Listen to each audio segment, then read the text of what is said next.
जब हम किसी को प्रणाम करते हैं, उन्हें नमस्कार करते हैं या हमें कोई प्रणाम करता है, तो अनायास ही हमारे मुंह से निकलता है खुश रहो, गॉड ब्लेस यू, सदा सुखी रहो। ये जो प्रणाम के उत्तर में हमारे मुंह से निकलते हैं ना, ये कोई साधारण शब्द नहीं है, ये दुनिया के सबसे कीमती शब्द हैं। आजकल हम इन बातों को महत्व देना बंद करते जा रहे हैं, पर यकीन मानिए, जो प्रणाम के जवाब के रूप में आशीर्वाद हमें मिलता है या हम किसी को देते हैं, वो 100% चमत्कारिक शब्द होते हैं, बेशकीमती शब्द होते हैं। एक बहुत प्यारी कथा कहने जा रही हूं। महाभारत का युद्ध चल रहा था।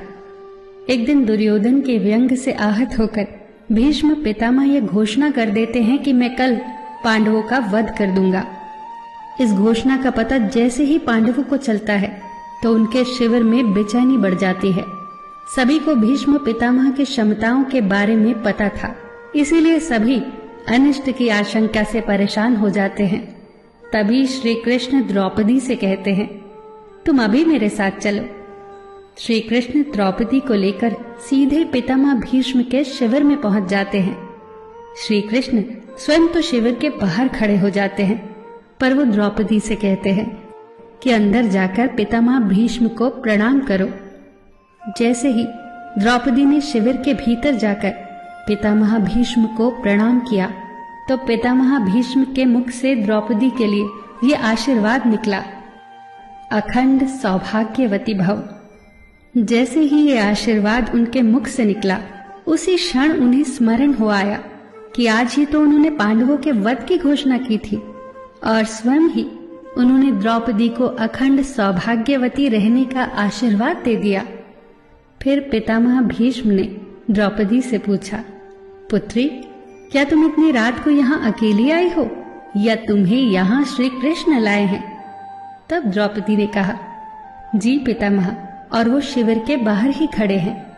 शिविर से बाहर निकलकर दोनों ने एक दूसरे को प्रणाम किया और पितामह भीष्म ने कहा, मेरे एक वचन को मेरे ही दूसरे वचन से काटने का काम केवल कृष्ण ही कर सकते हैं। शिविर से वापस लौटते समय श्री कृष्ण ने द्रौपदी से कहा, तुम्हारे एक बार जाकर पितामह को प्रणाम करने से तुम्हारे पतियों को जीवन दान मिल गया है। अगर तुम प्रतिदिन भीष्म, धृतराष्ट्र, द्रोणाचार्य आदि को प्रणाम करती होती और दुर्योधन, दुशासन आदि की पत्नियां भी पांडवों को प्रणाम करती होती, तो शायद इस युद्ध की नौबत ही न आती।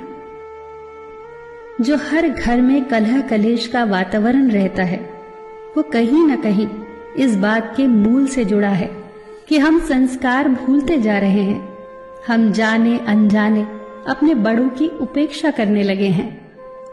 याद रखना कि हर चीज पैसे से खरीदी नहीं जा सकती, और ये भी याद रखना कि हर बात का जवाब गूगल से नहीं मिलता।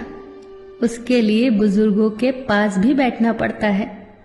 शरीर की खुराक के साथ साथ हमारी आत्मा को भी खुराक चाहिए, जो संस्कारों से हमें मिलती है। हम भूलते जा रहे हैं आशीर्वाद के महत्व को।